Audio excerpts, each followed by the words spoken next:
Muito boa noite, gente. Hoje, gravando mais um vídeo aqui para vocês, eu vou iniciar essa reflexão aqui de hoje falando sobre um tema que eu achei bastante interessante numa leitura que eu estava tendo hoje, no meu horário de meditação, que é o avesso do amor, né?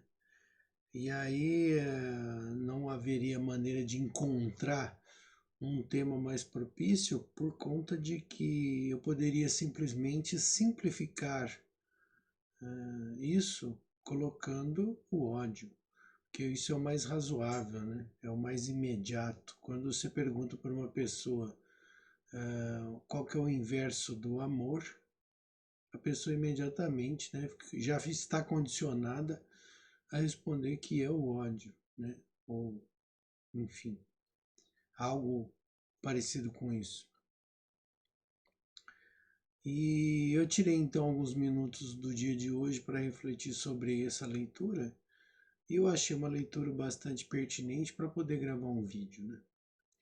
Como vocês sabem, em algum momento eu já gravei outros vídeos aqui neste canal falando sobre algumas emoções específicas, né? E tentando defini-las melhor, uma vez que, ah, na minha opinião, nós somos analfabetos emocionais. E o fato de nós não termos essa educação, não recebermos essa educação emocional dos nossos pais, isso obviamente vem em função de que provavelmente eles também não receberam e os pais deles também não receberam. Então, quer dizer, eu especificamente sou de uma geração onde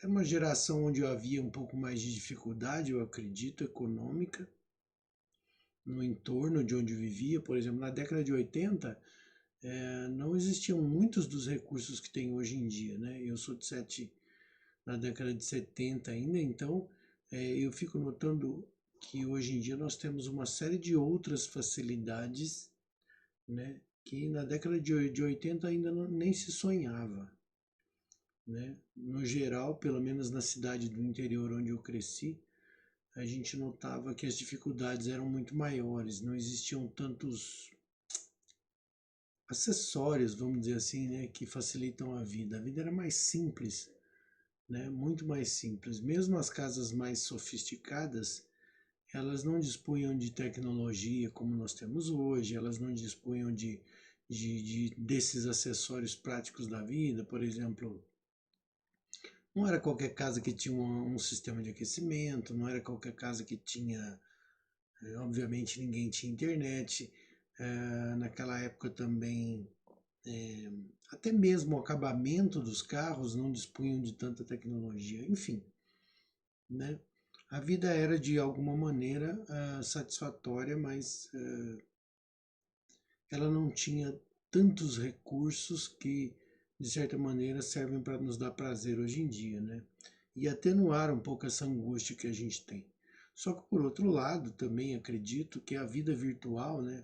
Por quê? Porque as gerações que estão agora conectadas à internet, elas têm uma vida social diminuída, né? Acredito que no futuro isso vai se equilibrar, mas em função do pouco tempo que a gente tem autonomia nas comunicações, né? Qualquer pessoa pode usar à vontade esse acessório que é tecnológico, né? Que é a internet. E aqui não estou nem colocando o fato de muitos dos trabalhos e das profissões modernas terem se tornado basicamente online, mas de um modo geral as pessoas estão muito mais tempo na frente da tela do computador e acredito que isso vai ter uma repercussão no futuro em termos de relacionamento, né? Uma vez que da mesma maneira que as pessoas estão ficando mais sensíveis, e isso é uma coisa muito positiva, né? Elas estão mais preocupadas com o outro, elas estão mais preocupadas com o futuro do planeta, o futuro dos animais, enfim. a gente está ficando, essas novas gerações elas estão vindo muito mais sutilizadas, né, do que a maneira a qual fui educado e tal. E obviamente, né, ah, só para complementar essa minha tese, que é só minha tese, na geração dos meus avós também era bem mais difícil em função das histórias que eu já ouvi e das leituras que eu tenho na vida e tal. Então eu acabo percebendo que cada vez mais a gente está tendo um modo de vida mais sutil, onde os detalhes são mais importantes, porque as pessoas estão ficando mais atentas aos detalhes. E em função desses detalhes, obviamente, a sociedade se amolda a esses acessórios e, e obviamente, né, as coisas vão mudando de forma que ah, o que eu percebo hoje em dia é que as pessoas convivem muito menos socialmente, né? Apesar de elas estarem o tempo inteiro online, conectadas e tal, cada vez mais nós não estamos estimulando, acredito, pelo menos nesses últimos anos, a resiliência, que é a capacidade de sentir o tranco e segurar o rojão, entende? De ver uma coisa desagradável e falar, não, tá tudo bem, né? Isso eu ainda aguento. As pessoas estão cada vez mais estressadas, cada vez mais ansiosas, e por conta disso, eu não vou dizer menos resilientes, mas elas estão, acho que mais estressadas, acho que seria isso, mais estressadas e mais ansiosas. E aí, obviamente, a capacidade de paciência delas acaba mais rápido e aí elas acabam brigando mais. Pelo menos como eu sou de uma geração, né, onde a minha adolescência e infância foi por volta dos anos 80, por aí, eu percebo que naquela época a gente convivia mais, conversava mais e, por exemplo, a gente também tinha um pouco mais de cuidado sobre como se relacionar pessoalmente com outras pessoas, porque haviam consequências imediatas, né? Visto que você estava na presença da outra pessoa. Então você tinha que pensar um pouco melhor sobre o que você fala, o que você pensa, o que você. Enfim, né? Era diferente. Por outro lado, também tinha ah, a, vamos dizer assim, a dificuldade, vamos dizer assim, porque você obviamente não tinha, uma pessoa comum não tinha a abrangência normalmente que se tem hoje através da rede social, né? Onde você posta um negócio lá e rapidamente o negócio está do outro lado do mundo. Então, obviamente, você ficava circunscrito ali no teu ambiente social, né? Onde você crescia e tal, enfim. Era uma relação mais direta, né? Muito mais apequenada, vamos dizer assim, né? Muito mais restrita a uma região, a um local e tal. Mas obviamente também era mais intenso em função de que não dava para ficar trocando de amigo como se troca na rede social, né? Você tem que ir lá aguentar o rojão do cara, ver que o cara é chato, o caminho é chato, e tem que continuar ali às vezes. Enfim, era diferente, né? E aí, obviamente, né? A gente obviamente acabava tendo que refletir muito, muito mais sobre as relações pessoais do que eu acho que hoje em dia é comum a gente fazer, né? Que simplesmente a gente sabe que existe uma dificuldade em mudar a opinião das outras pessoas e que normalmente é mais fácil deletar ela da nossa rede social ou simplesmente ignorar essa pessoa, porque, obviamente, essa pessoa passa a não me incomodar mais. E aí, como eu tenho, sei lá, 100 amigos, 200 amigos, 1000 amigos na rede social, se eu perder 10 não vai fazer muita diferença, ou 100 não vai fazer muita diferença, né? Enfim. Mas o fato é que, em função desse tipo de relacionamento direto, vamos chamar assim, você acabava tendo que desenvolver um pouco mais essa capacidade de compreender o outro, né? E aí, obviamente, isso nunca vai justificar o fato de que, obviamente, nós éramos também uma geração cheia de problemas, outros problemas de outra natureza, mas era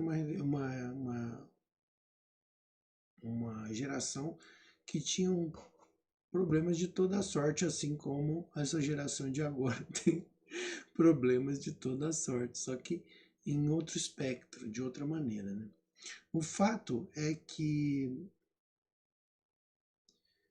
eu acho que a vida na rede social, né, a vida através do uso das redes sociais, ela ficou um pouco mais virtual, um pouco mais distante, né? E aí o que acontece é que parece-me que os filhos não estão tendo mais tanto tempo para falar com as mães sobre as coisas que os afligem, né? E aí, obviamente, você acaba tendo que recorrer a essa internet para descobrir muitas coisas, muitas informações que de repente poderiam vir dos seus familiares, né? Ou seja, a dificuldade que a gente tem hoje em dia, acredito, de se abrir com alguém, porque você não numa rede social, você não tem a profundidade de um amigo próximo, então é mais difícil você se abrir e falar dos sentimentos. E aí, obviamente, você tem que se comportar de acordo com o mood do momento, né? O que é que tá pegando ali naquele momento é daquele jeito que você se comporta. Se na década de 80, né, ou 70, 80, você tinha as roupas de marca, que era o que definia o seu mood, ou seja, que definia o teu estilo de vida, hoje talvez a rede social defina isso melhor através das heurísticas da rede social, né? O fato é que parece-me que essa geração, como eu já disse, tem uma dificuldade maior de comunicar os sentimentos, né, dentro do seu círculo familiar, em função até de que, uh, além da rede social, nós temos também o tempo que dos jovens hoje em dia dispensam usando videogame. E aí, obviamente, tudo isso está levando, está criando uma situação, até de uma geração que a gente já percebe, que está demorando mais para amadurecer. E aí é natural hoje em dia que um jovem saia de casa, né, mais tarde. Pelo menos na classe média é assim, né? Ele sai de casa mais tarde, vai fazer faculdade, quando estiver bem resolvido, decide se vai casar ou não. Até os, sei lá, 25, 24, é normal ter uma mesada que vem da família e tal. E esse tipo de vida, obviamente, acaba deixando, né, esse adulto, nesses termos, já é um adulto, numa condição menos exposta, né, às dificuldades da vida adulta. E aí, quiçá, quando ele é projetado então para um relacionamento, na maioria das vezes, e isso ele acaba indo para um relacionamento com algumas carências. Não que isso não acontecesse antes, mas essa capacidade de superar a adversidade, né, essa resiliência, eu acredito que ela tem uma capacidade menor dessa resiliência, de suportar as diferenças, né? E aí o que acontece? Quando você vai para um relacionamento, fatalmente você está cheio de carências, né? Provavelmente você está cheio de carências, assim, repito, como nos anos 80. Só que agora você não tem mais essa capacidade de resiliência, é o que me parece. E aí, na maioria das vezes, quando a gente pensa que vai procurar alguém para amar, que é alguém que vai ser capaz de atender às nossas necessidades, né? Ou seja, quando eu tiver minha casa, casar e não sei o que lá, e enfim, né? Vai ser tudo diferente. E aí, obviamente, você quando encontra um namorado, ou uma namorada, um parceiro, uma parceira, não importa, e tá lá naquela fase de namoro, é natural que você se sinta bem, porque ali você tem uma pessoa com quem você pode se abrir, confessar, ninguém tem responsabilidade, né? Ainda as responsabilidades são menores em função de estar só no namoro e não sei o que lá. E aí quando tempos mais tarde, se você opta por ter um relacionamento mais sério, morar junto, é nesse momento que aí então você começa a conhecer a verdade sobre o outro.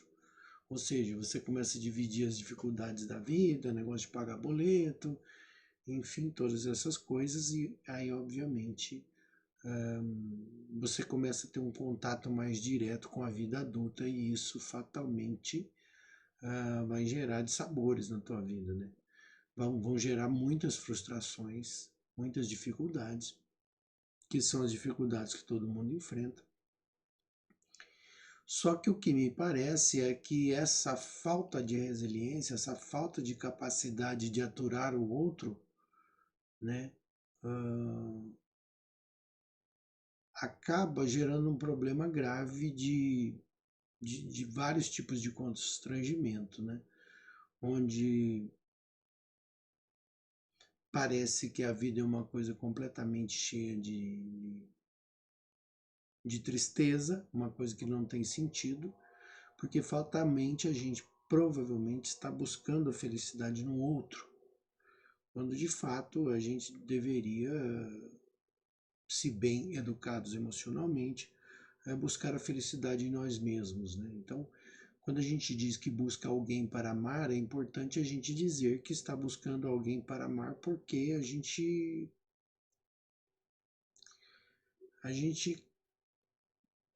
já está bem resolvido, vamos dizer assim, né? E não buscar alguém que preencha os vazios que nós trazemos em nós.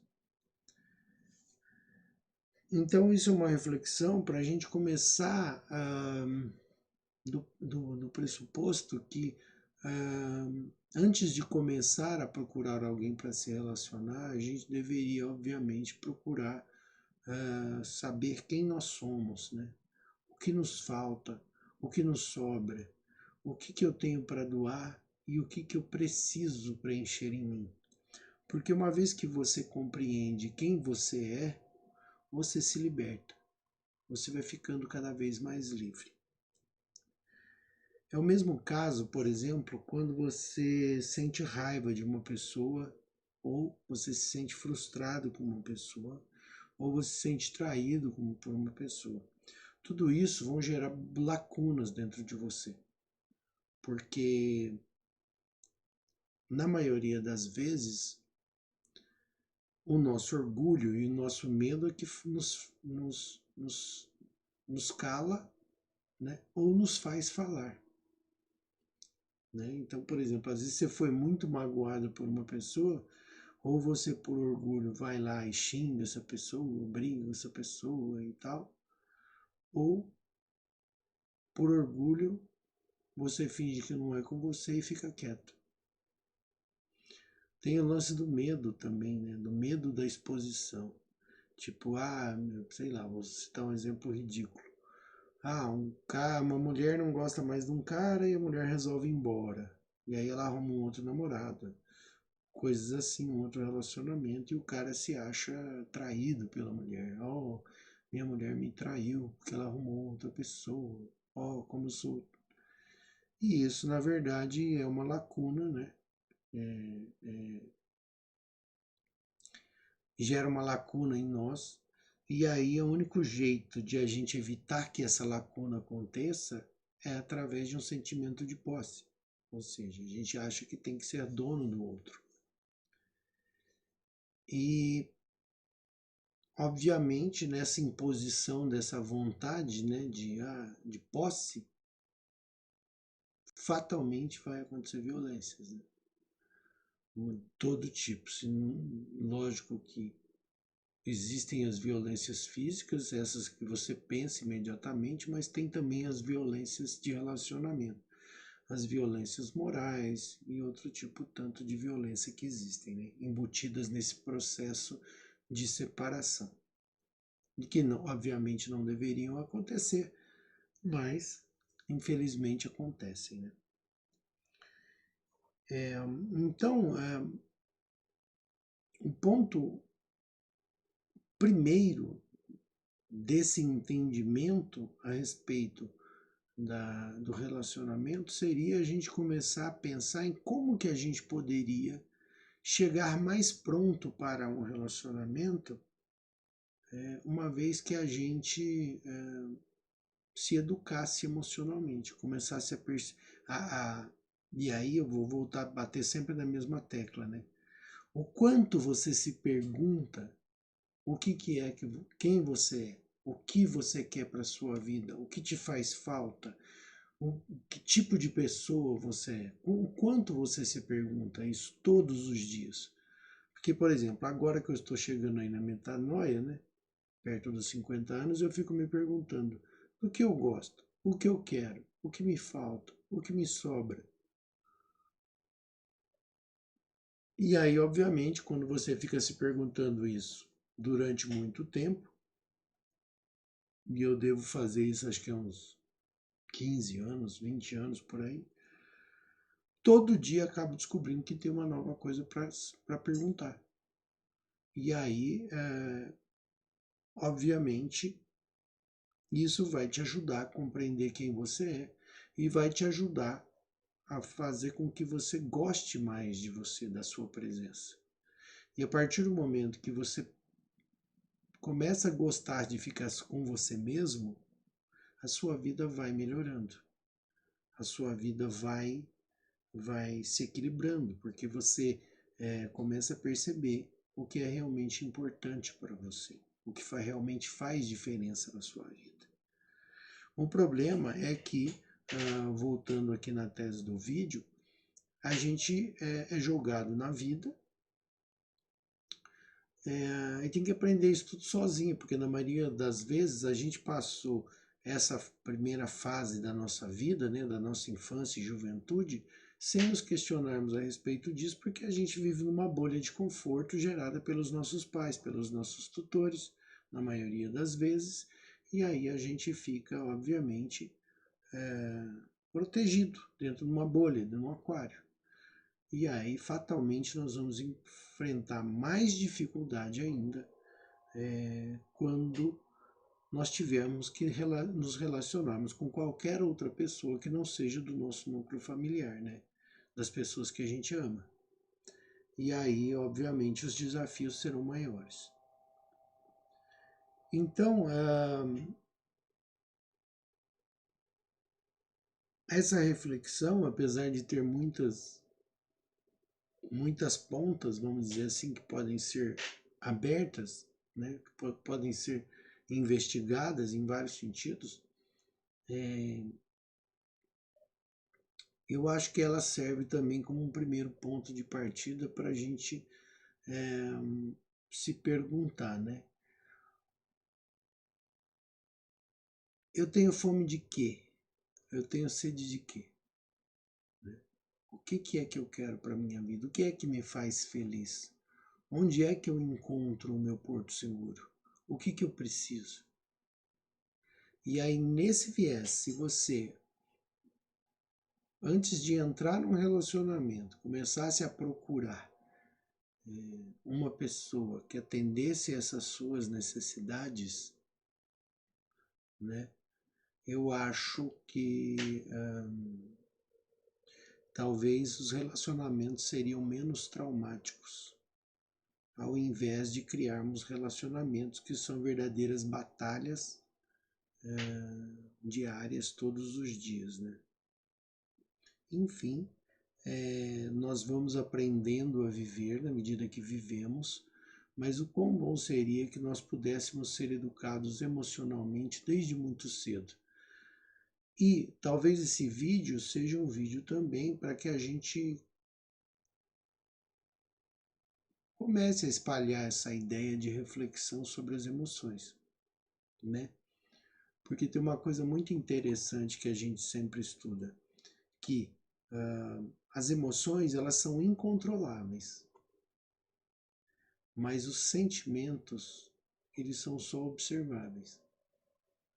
Então, assim, na maioria das vezes a gente está na vida movido pelas emoções. E quão importante e bom seria se a gente todos os dias refletisse sobre as emoções e como lidar com elas, como aprender com elas, como trabalhar com elas para que a nossa vida fosse melhor. Então é isso, eu espero que essa reflexão possa ajudar você na sua caminhada e que você tenha uma boa semana.